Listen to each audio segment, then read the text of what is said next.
The other day I made my daily pilgrimage to Facebook and I had sent a specific article to a friend of mine um, about one of the issues that I had in the article.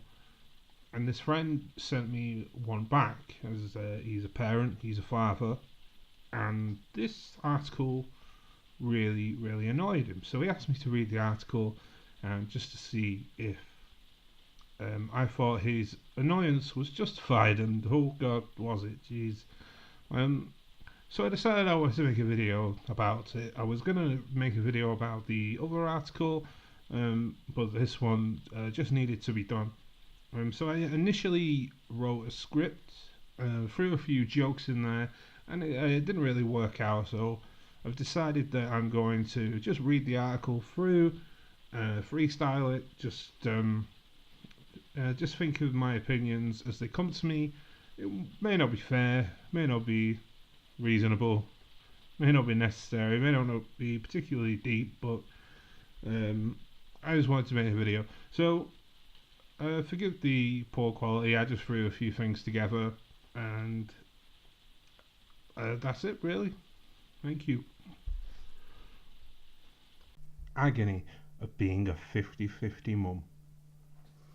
Women once held the upper hand in custody battles. Now fathers are winning equal access. I love how equal is in all caps.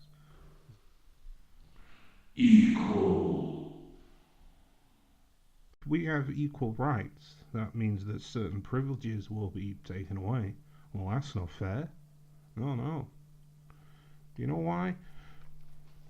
Because now that fathers are winning equal access, the mothers are struggling to cope.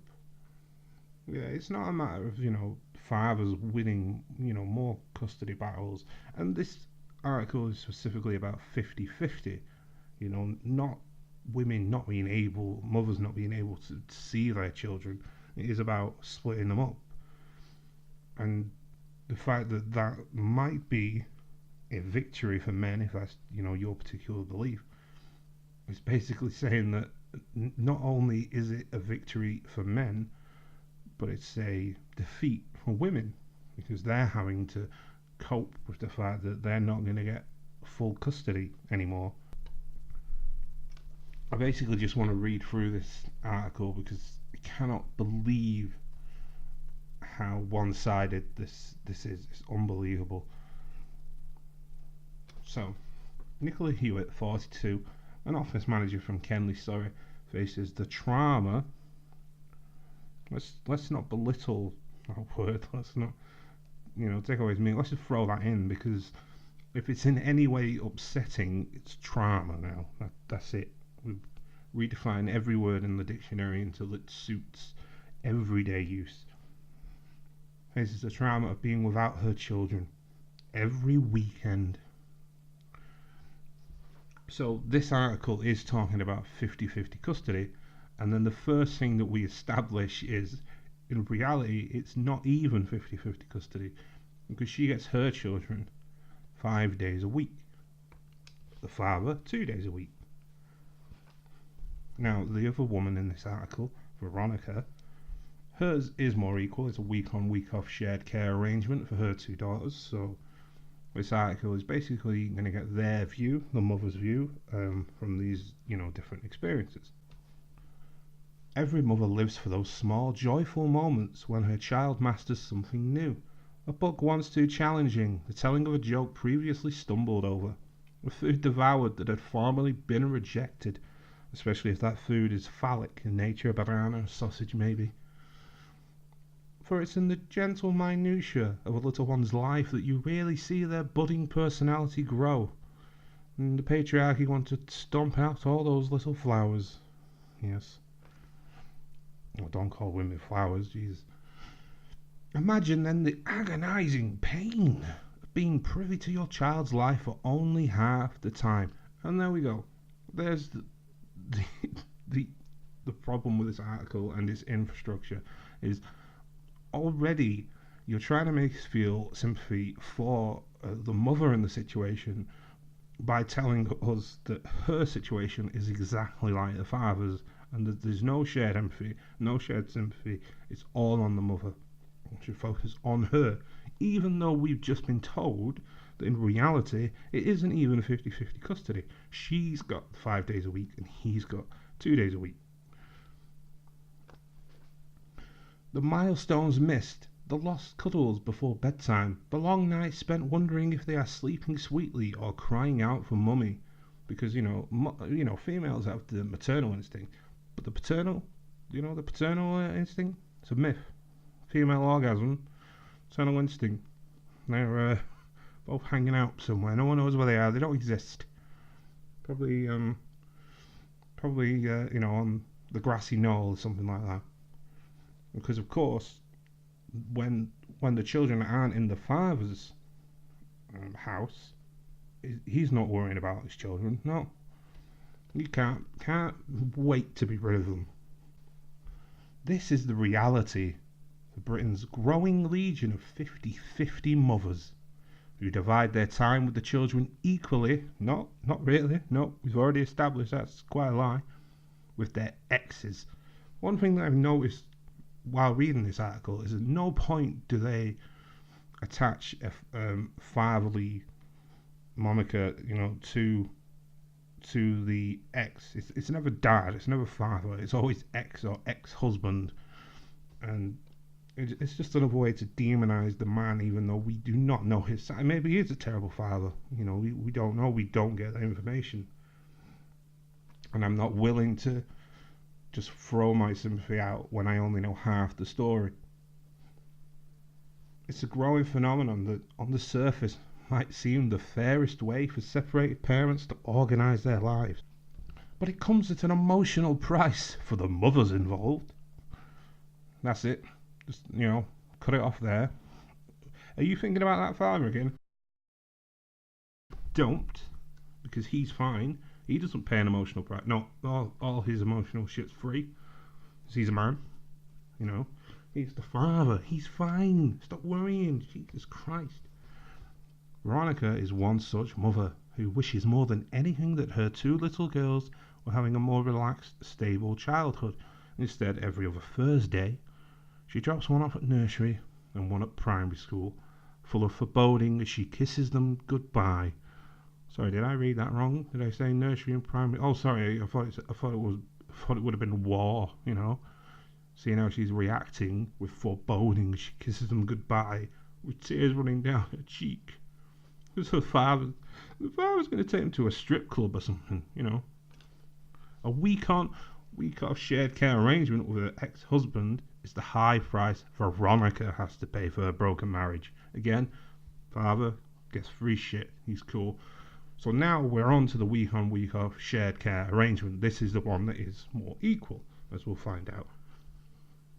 2 years on from the split, she still struggles to cope with the moment she says goodbye to her girls for 7 long days. I so hate being a 50-50 mother, says the 33-year-old bar worker from Tunbridge Wells. Irrelevant, I don't know why they have to do that. Who was married for 7 years. 7 years with a man. Well, it's not my week to have the children. I have to try to switch off from being a mum, and it's so very hard. Oh, sympathy, empathy. Nicola looks after her 2 children during the week, meaning she must deal with school runs and tired evenings, whereas her ex-husband gets them at the weekend. Can you imagine being the father in this situation, and you get your children, which you clearly want to, be involved in their lives, and you get them for 2 days a week, whereas the mother gets them for 5 days a week. And they start throwing that at you, like, oh, well, your job's easy, because you get them at the weekend, and they're not tired then, they're relaxed, and we have to deal with school runs, and you could easily go the other way and say, well, you know what, I have to have them for 2 days, I can't get as much for a connection with them as you can.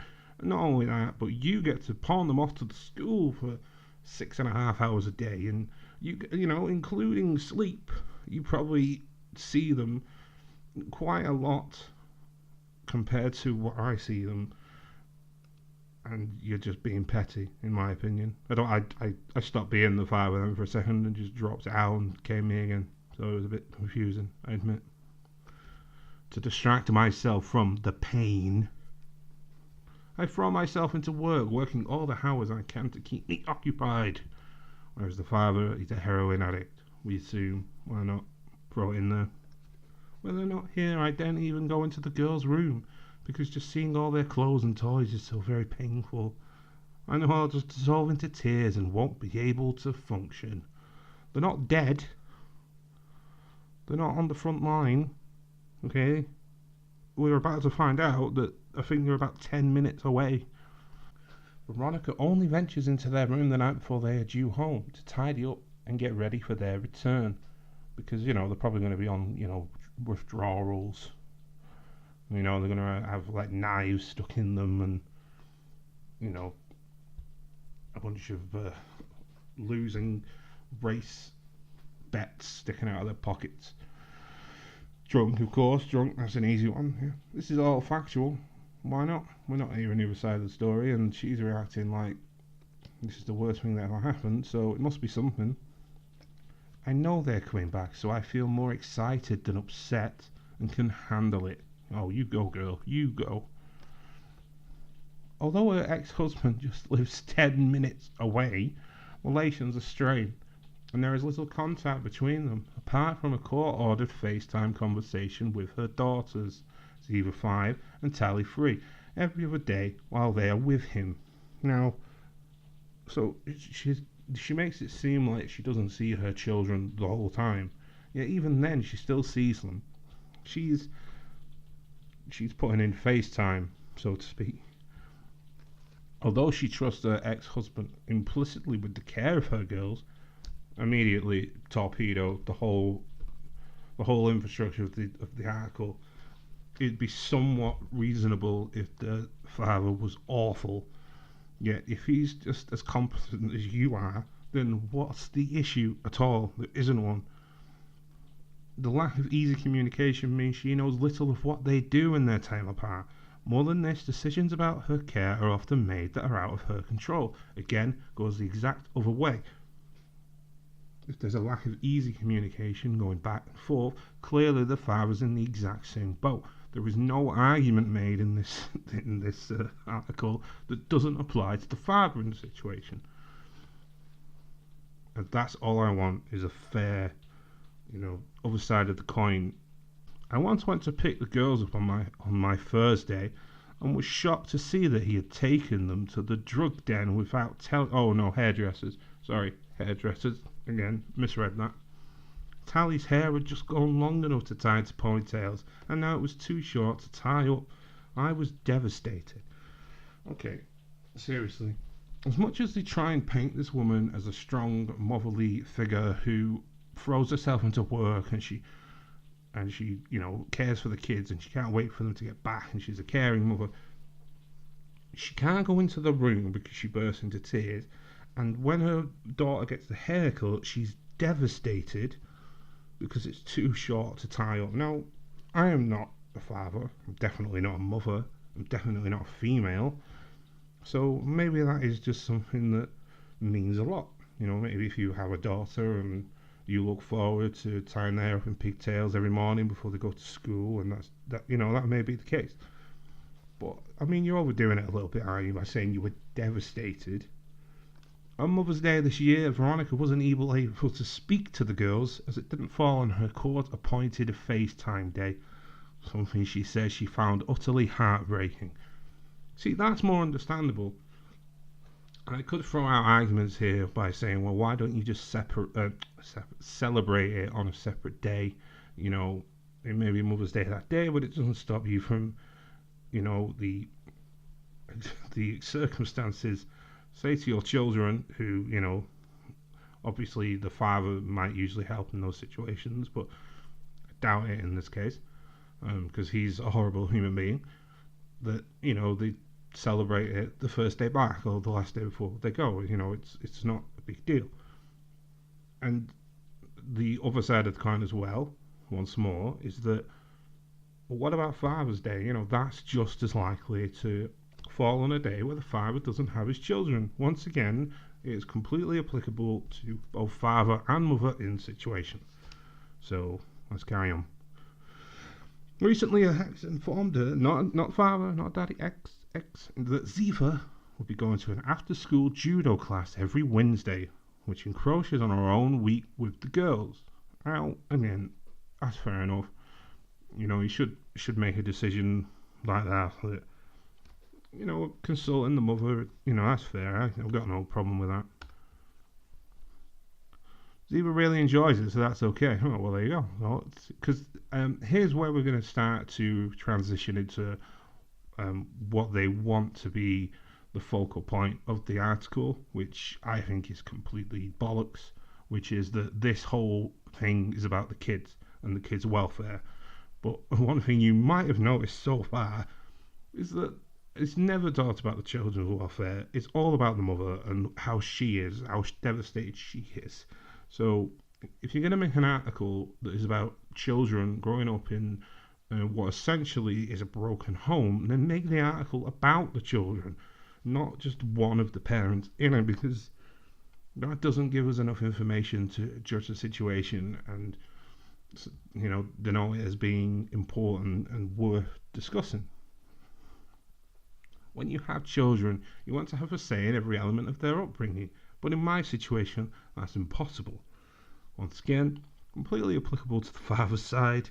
I'm sure that he, if you were to ask him, would say the same thing. I'm sure that she makes decisions without consulting the father, because as she said, she wants to have a say in every element of their upbringing, which means that she's probably a very involved parent.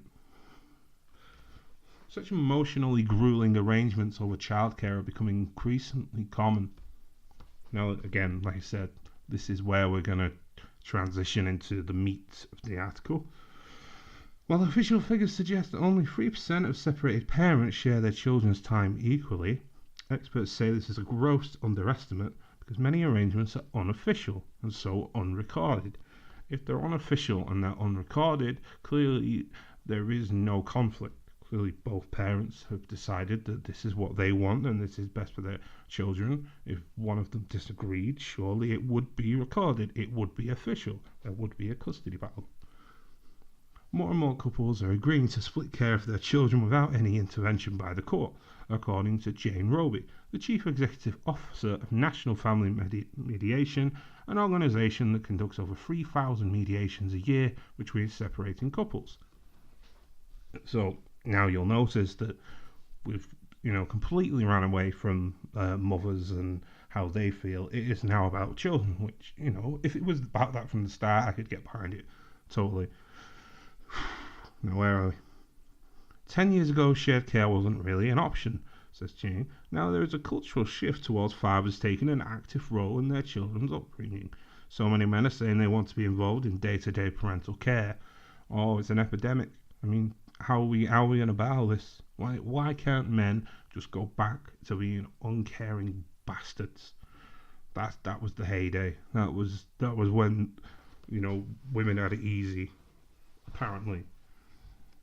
However, Jane warns that trying to be fair to both adults can be damaging for the children. Exactly. That should have been the first point made in this article.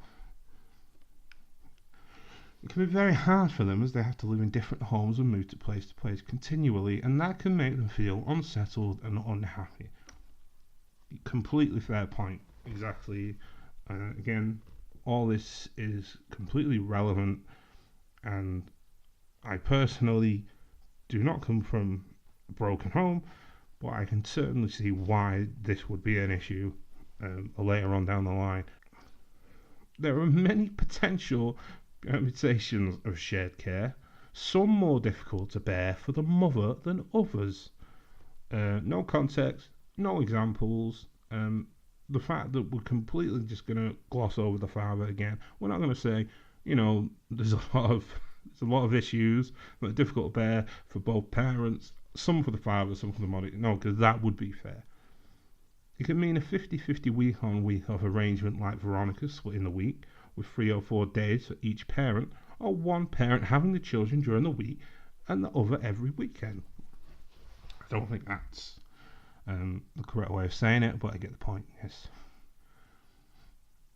Nicola Hewitt, who split from her first 2-year-old police officer husband Dan in 2011, he's a police officer. So all the jokes, if you could call them jokes I was making before about him, being a drug addict, and is it the same woman? Probably is. Yeah, it is, yeah. Of course, yeah. She must make do with being a midweek parent. Like a weak parent. It makes sense because my ex lives half an hour drives away and wasn't near school, so the weekends worked better all round. See, again, this is one of the points that should have been made. If you were to come out and say, we have this shared care arrangement, and the problem is that my husband is in a better position to when this makes no sense. I don't get the point that she's trying to make. If it was the other way around, and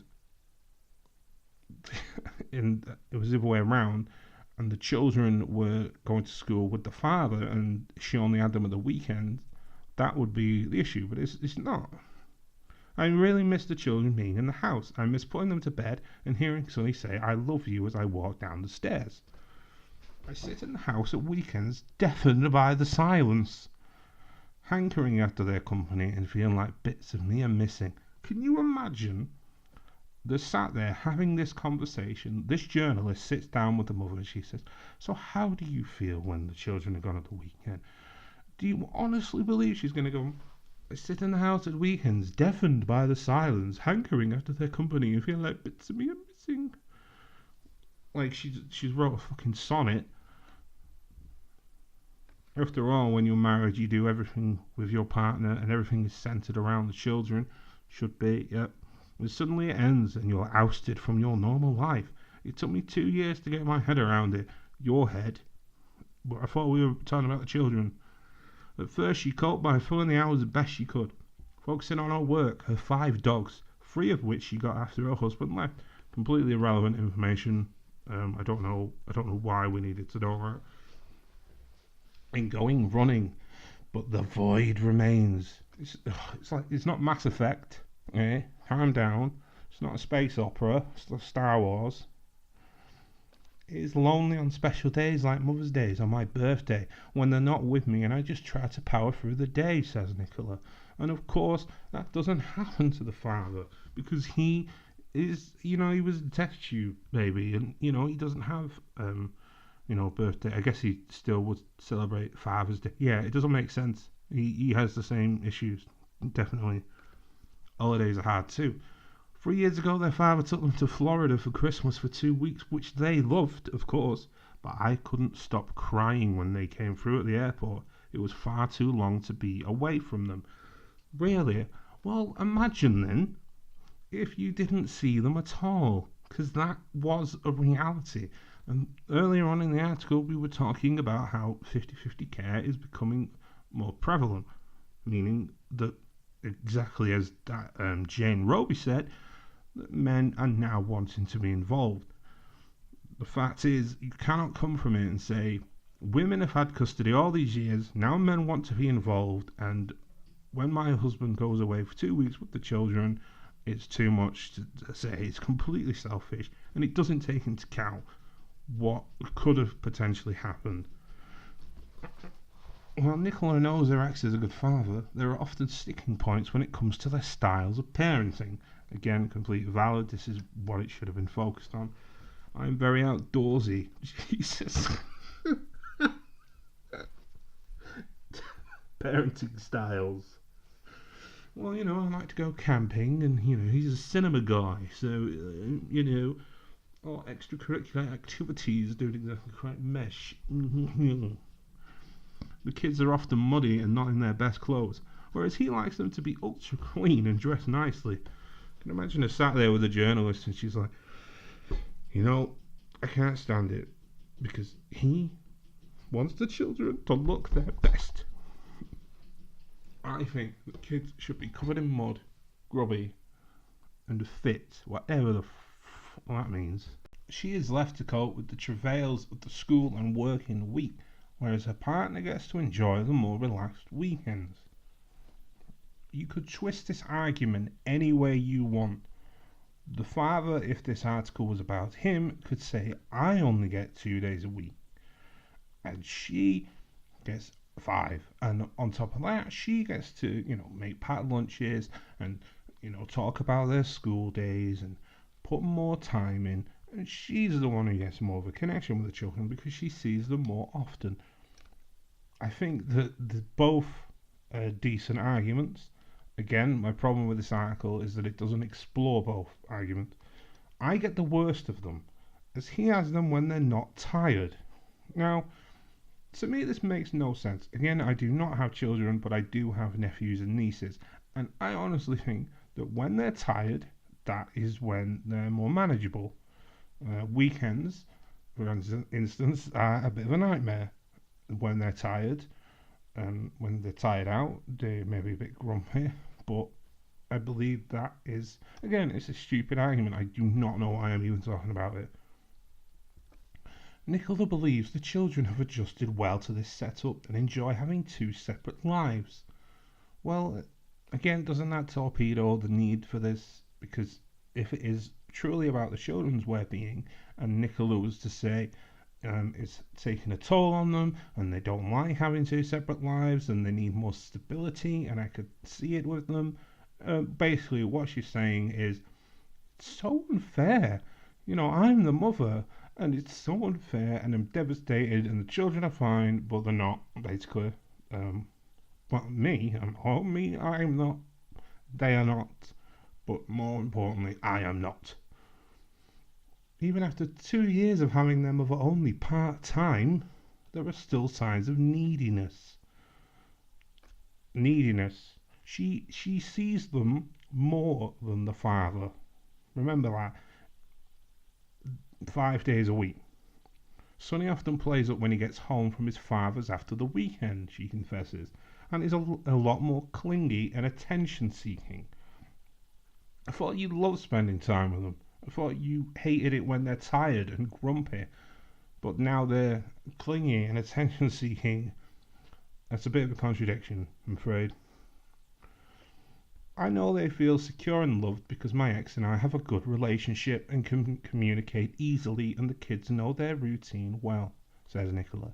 It's a much better circumstance than the previous woman who said the communication wasn't easy between her and her husband, so that's a good thing, at least. And that's the key, according to Jane Roby. Communication, she says, is the key to a good shared care arrangement. Wow, I fucking butchered that. And is often a problem with warring couples who can't put their personal differences aside, despite the fact that the previous woman just said that there is none. So why are we talking about this like that is the patient zero, and that's the key. Shared parenting has to be about focusing on the children's needs. Well, tell them, Jane, they're not listening to you. I am. Tell them. And it works best when the parents aren't playing silly games with the children caught in the middle. I love this. She's basically just talking shit about the parents now. You can tell that her perspective from this article is completely detached, and they've just sort of glued them together because there's really not much of a reference to the context that was established previously. It's also beneficial if the parents live close to each other, which we've established in one of the cases they do. I believe 2 of the cases, actually. So they can maintain the children's routine to give them a sense of belonging. It's important that the kids are not being shuttled around the country or feeling isolated in one parent's house, away from everything they know. It's not about the parents' rights, but the children. Thank you. So why is this article titled Agony of Being a 50-50 Mother? Why isn't it called that 50-50 care share arrangements are having a problem because of the children involved? Was this relentless focus on the child that Charlotte Dixon tried to maintain? Charlotte splits care of her 5-year-old daughter Jessica with her ex-partner, not father, not dad, who lives just over the road. He has her 3 nights a week, and Charlotte the remainder. So again, he has less time than her.